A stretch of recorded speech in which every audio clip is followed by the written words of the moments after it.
वैसे जरूरी नहीं है, लेकिन वीडियो को लाइक या फिर डिसलाइक कर दिया करें। इस मूवी के स्टार्ट में हम बारबरा नाम की एक छोटी लड़की को देखते हैं जो जंगल में जाकर एक रेड कलर का जूस बना रही होती है। जूस बनाने के बाद वो उसे जंगल में अलग अलग जगहों पर डाल देती है और फिर वो थोड़ी ही दूर एक जगह पर जाकर छुप जाती है। इसका मतलब ये था कि वो किसी को ट्रैप करने की कोशिश कर रही थी। इसके फौरन बाद हम एक डरावने से हाथ को देखते हैं जो कि उस जूस को हाथ लगाता है और ये सब कुछ दूर खड़ी बारबरा भी देख रही थी। इसके बाद हमें बारबरा की सिस्टर दिखाई जाती है जो कि अपने सिबलिंग्स के लिए खाना बना रही थी। इसी दौरान बारबरा का भाई अपने फ्रेंड्स के साथ वीडियो गेम खेल रहा था जिससे वो काफी शोर कर रहे थे, जिसकी वजह से बारबरा को गुस्सा आता है और वो टीवी बंद कर देती है और कहती है कि तुम्हें बिजली बचानी चाहिए, टाइम वेस्ट मत करो अपना। इस बात की वजह से बारबरा के भाई को काफी गुस्सा आता है। फिर जब बारबरा की सिस्टर उनसे खाना खाने के लिए कहती है तो उसका भाई उसे कहता है कि मुझे खाने में मीट चाहिए था। ये कहकर वो गुस्सा होते हुए वहाँ से चला जाता है। यहाँ पर हमें पता चलता है कि बारबरा की सिस्टर अकेले ही अपने सिबलिंग्स का ख्याल रख रही है। इसके बाद हम देखते हैं कि बारबरा जब ऊपर वाले रूम में जाने की कोशिश करती है तो उसे वहाँ पर अजीब सी आवाज सुनाई देती है जिसकी वजह से वो काफी डर जाती है और वहाँ से भाग जाती है। फिर बारबरा अपने पर्स की पॉकेट में एक छोटा सा हैमर रखती है। इसके बाद नेक्स्ट डे हम बारबरा को एक टूटी हुई ट्रेन के पास देखते हैं जिस ट्रेन पर बारबरा एक साइन बनाती है। इसके बाद वो एक बीच पर चली जाती है जहाँ पर सोफिया नाम की एक लड़की आकर बारबरा से बात करने की कोशिश करती है, लेकिन बारबरा उसकी बातों में इंटरेस्ट नहीं ले रही थी और वो उस लड़की से काफी रूडली बात कर रही थी। फिर नेक्स्ट डे जब बारबरा स्कूल जा रही होती है तो उसे सोफिया एक बार फिर से मिलती है और वो बारबरा को उसके साथ बस में बैठने के लिए कहती है, लेकिन बारबरा उसे साफ इनकार कर देती है। इसके बाद जब बारबरा स्कूल पहुंचती है तो वो अपने बनाए हुए साइंस को काउंट करने लगती है और उसे ऐसा करता उसकी क्लास टीचर देख लेती है। इसीलिए वो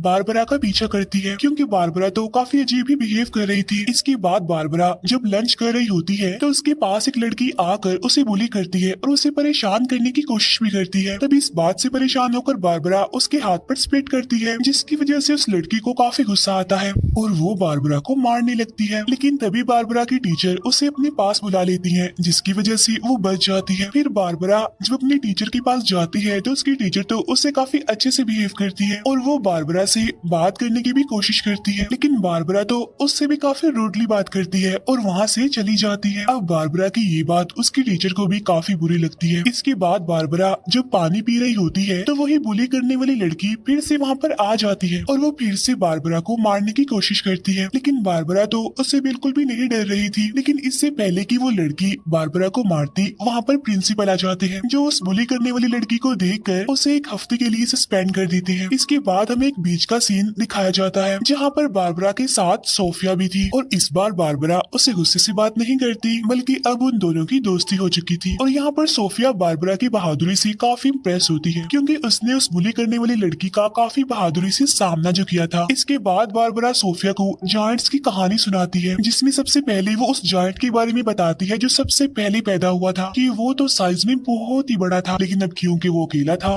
तो इसीलिए उसने खुद को मार दिया, जिसकी बॉडी से बहुत सारे जायंट्स पैदा हुए जिनमें एक तो वो जायंट्स थे जो बर्फ में रहते थे, दूसरे वो जायंट्स थे जो एक ही दफा में बहुत सारे लोगों को मार देते थे, तीसरे जायंट्स वो थे जो बच्चों के खून से नहाया करते थे और एक जायंट्स वो भी होते हैं जो तुम्हें तभी नजर आते हैं जो बाकी जायंट्स तुम्हारे आसपास आने वाले होते हैं और इनसे भी खतरनाक होते हैं टाइटन्स जिनकी सिर्फ आवाज सुनकर ही इंसान कांप उठे। अब बारबरा की बातें सुनकर सोफिया काफी डर जाती है। बारबरा उसे ये भी बताती है कि इन सब जायंट्स को पकड़ने के लिए मैं एक ट्रैप भी बनाती हूँ ताकि मेरे ट्रैप में वो जायंट्स फंस जाए और मैं उन्हें मार सकूं। इसी दौरान बारबरा उसे अपनी पॉकेट में रखे हुए छोटे से हैमर के बारे में बताती है कि वो हैमर जायंट्स की हड्डियों से बना हुआ है जिसकी मदद से वो सारे जायंट्स को मार डालेगी। अब यहाँ पर हमें पता चलता है कि इस हैमर को तभी निकालना है जब उसकी जरूरत हो।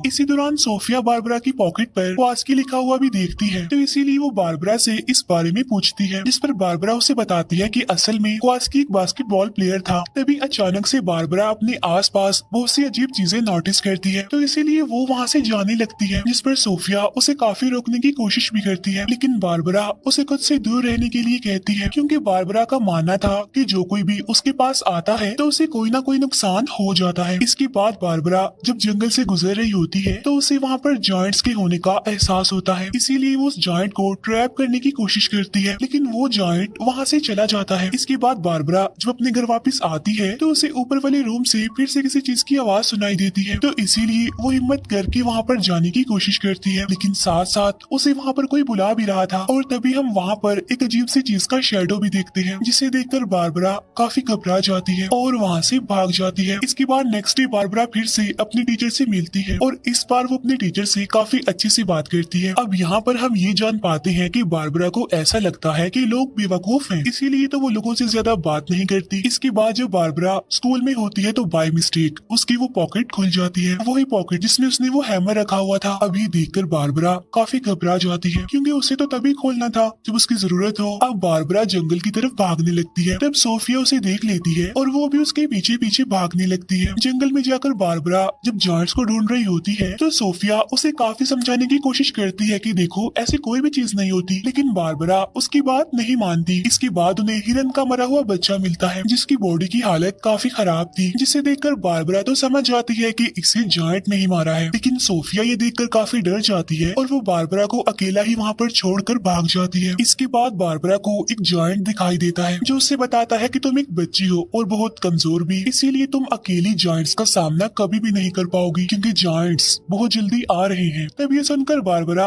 काफी घबरा जाती है। इस नेक्स्ट सीन में हम बारबरा और उसकी टीचर को देखते हैं, और जब उसकी टीचर बेसबॉल गेम का नाम लेती है तो बारबरा काफी दुखी हो जाती है और रोने लगती है। अब उसकी टीचर उससे बात करने की काफी कोशिश करती है, लेकिन बारबरा वहाँ से जाने लगती है। अब उसकी टीचर उससे बार बार सवाल करने लगती है, जिसकी वजह से बारबरा को काफी गुस्सा आ जाता है और वो अपनी टीचर को ही स्लैप कर देती है और वहाँ से भाग जाती है। इसके बाद हम देखते हैं कि बारबरा अपने ख्यालों में इतना ज्यादा खोई होती है कि जब सोफिया उससे बात करने की कोशिश करती है तो बारबरा उसे भी पंच मार कर गिरा देती है। अब इस बात की वजह से सोफिया को बहुत गुस्सा आता है और वो वहाँ से भाग जाती है। इसके बाद बारबरा जब अपने घर जाती है तो उसकी सिस्टर उसका अजीब बिहेव देखकर उससे कहती है कि मैं तुम्हारी हेल्प करना चाहती हूँ, अगर तुम्हें स्कूल में कोई परेशान करता है तो तुम उसका सामना करो। लेकिन बारबरा उसकी भी एक बात नहीं सुनती और वहाँ से चली जाती है। अब क्योंकि बारबरा ने सोफी को पंच मारा था, इसीलिए वो बुली करने वाली लड़की सोफिया को बारबरा के खिलाफ भड़काती है और उससे बारबरा का सीक्रेट भी पूछती है। तब ये सुनकर सोफिया उसे उसी बीच पर ले जाती है जहाँ पर वो अक्सर बारबरा के साथ आया करती थी। वहाँ पहुँचकर वो बुली करने वाली लड़की उन सारे ट्रैप्स को तोड़ देती है जो बारबरा ने बनाए थे। तभी बारबरा भी वहाँ पर पहुँच जाती है और वो उस बुली करने वाली लड़की को वहाँ पर देखकर काफी गुस्सा होती है। बारबरा उसे मारने के लिए अपना वो छोटा सा हैमर निकालती है, जिसे देखकर वो लड़की काफी हैरान रह जाती है, क्योंकि वो तो सिर्फ एक छोटा सा हड्डी का टुकड़ा था। लेकिन इससे पहले कि बारबरा कुछ समझ पाती, वो बुली करने वाली लड़की उसे पंच मार कर गिरा देती है। तब उस लड़की की बाकी फ्रेंड्स भी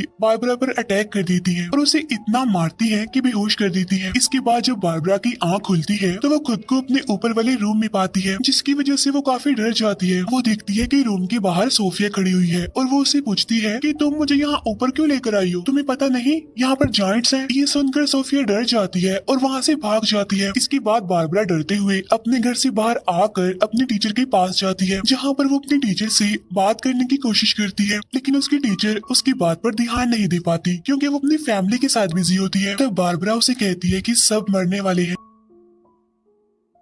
तब ये सुनकर उसकी टीचर का हस्बैंड काफी गुस्सा हो जाता है। बारबरा की टीचर भी ये सुनकर काफी हैरान रह जाती है और उससे बात करने की कोशिश करती है, लेकिन बारबरा उसकी कोई भी बात सुने बगैर वहाँ से चली जाती है। इसके बाद हम देखते हैं कि बारबरा जॉइंट्स को पकड़ने के लिए अकेले ही जंगल में भाग रही होती है और वो एक जगह पर अपने आसपास नोकीली लकड़ियां लगाती है। इसके बाद वो जॉइंट्स के आने का वेट करती है। इसके बाद हम देखते हैं सोफिया को, जो अपने टीचर के पास जाती है और उन्हें लेकर वो जाती है बारबरा की सिस्टर के पास, क्योंकि बारबरा 2 दिनों से स्कूल नहीं आई थी। अब ये सुनकर बारबरा की सिस्टर काफी हैरान रह जाती है। इसके बाद सोफिया बारबरा के घर के अंदर जाती है, जहाँ पर उसे एक टेप रिकॉर्डर मिलता है, जिसे सुनने पर उसे पता चलता है कि क्वास्की ने एक टीम को हराया था और जिस टीम को उसने हराया था उसे जॉइंट्स कहते थे। क्वास्की यानी वही जिसका नाम सोफिया ने बारबरा की पॉकेट पर भी देखा था, और ऐसा होने के बाद ही क्वास्की का नाम जॉइंट्स किलर पड़ गया। इसके बाद हम देखते हैं कि सोफिया जब बारबरा से मिलती है तो बारबरा उस पर काफी गुस्सा करती है, क्योंकि सोफिया ने उसे धोखा दिया था और ये जो सब सब कुछ हो रहा था वो सोफिया की वजह से ही हो रहा था। और अब तो बारबरा के पास जायंट्स को रोकने के लिए वो हैमर भी नहीं है। तब बारबरा को एक बार फिर से वही जायंट दिखाई देता है जो उसे पहले भी दिखाई दे चुका था। इस बार वो जायंट्स बारबरा को धमकी देते हैं और उसे जंगल में आने के लिए कहते हैं। इसके बाद बारबरा जब उसे टूटी हुई ट्रेन में पहुंचती है जहाँ पर जायंट्स उस पर अटैक करने की कोशिश करते हैं, लेकिन वो अपने बनाए हुए साइंस को इलेक्ट्रिसिटी की मदद से एक्टिवेट कर देती है, जिसकी वजह से वहाँ पर आग लग जाती है और वहाँ पर जितने भी जायंट्स होते हैं वो सब मारे जाते हैं। इतनी ही देर में सोफिया भी वहाँ पर आ जाती है और वो ट्रेन को जलता हुआ देखकर काफी घबरा जाती है और इस बारे में वो बारबरा से पूछती है, जिस पर वो कहती है कि मैंने ऐसा करके तुम सबकी जान बचा ली है। इसके बाद वो वहाँ से चली जाती है। नेक्स्ट डे हम देखते हैं कि पूरे शहर का मौसम काफी खराब है और न्यूज में तो तूफान आने के बारे में बताया जाता है। इसी दौरान बारबरा की सिस्टर को उसका लेटर मिलता है जिसमें बारबरा अपनी बहन को सॉरी कहती है और तभी उसकी सिस्टर के पास बारबरा की टीचर की भी कॉल आती है जो उससे बारबरा के बारे में ही पूछती है। तब उसकी बहन बताती है कि बारबरा तो घर पर है ही नहीं। इसके बाद हम देखते हैं बारबरा को जो बारिश में भी उसे बीच पर होती है। वहाँ पर उसकी टीचर भी पहुँच जाती है जो उसे घर चलने के लिए कहती है, लेकिन बारबरा उनके साथ चलने के लिए इनकार कर देती है और कहती है कि मुझे अपना काम खत्म करना है क्योंकि वो आ रहे हैं, यानी जायंट्स आ रहे हैं और मेरे पास उन्हें रोकने के लिए हैमर भी नहीं है।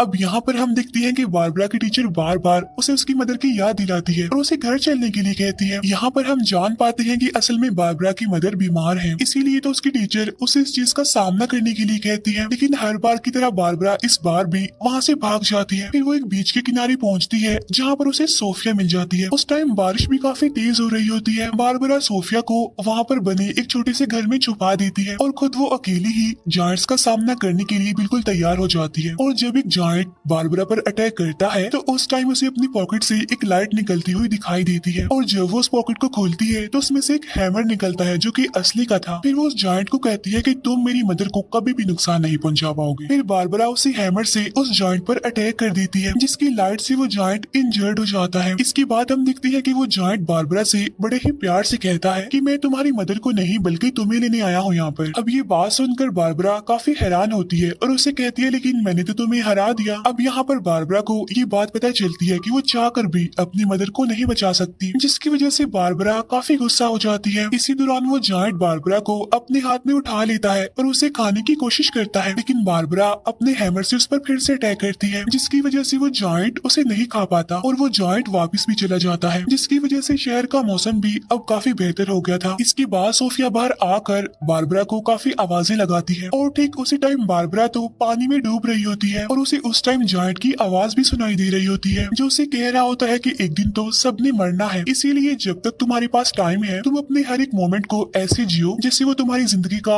आखिरी पल हो। ये सुनकर बारबरा की जीने की उम्मीद फिर से जाग जाती है और इसीलिए वो पानी से बाहर निकल आती है। इसके बाद बारबरा हिम्मत करके ऊपर वाले रूम में जाती है और यहाँ पर हम देखते हैं कि इस रूम में कोई और नहीं बल्कि उसकी मदर है जिनकी हालत काफी खराब है, यानी वो काफी बीमार है। वो बारबरा को वहाँ पर देखकर काफी खुश होती है क्योंकि उन्हें लग रहा था कि वो कभी भी बारबरा से दोबारा नहीं मिल पाएंगी। इसके बाद बारबरा अपने बिहेव पर अपनी मदर से माफी मांगती है। इसके बाद हमें कुछ दिनों बाद का सीन दिखाया जाता है जहाँ पर बारबरा की मदर मर चुकी थी, जिससे बारबरा काफी दुखी होती है और रोने लगती है। इसके बाद जब वो अपने रूम में होती है तो उसे बाहर से किसी की आवाज सुनाई देती है और जब वो विंडो से बाहर देखती है तो वहाँ पर कोई और नहीं बल्कि वही जायंट था जो शायद बारबरा को देखने आया था, ये चेक करने के लिए कि बारबरा उसकी मदर के मरने के बाद ठीक है भी या फिर नहीं। तब बारबरा इमोशनल होते हुए उसे बताती है कि मैं बिल्कुल ठीक हूँ। इसके बाद वो जायंट वहाँ से चला जाता है और ये मूवी यहीं पर एंड हो जाती है।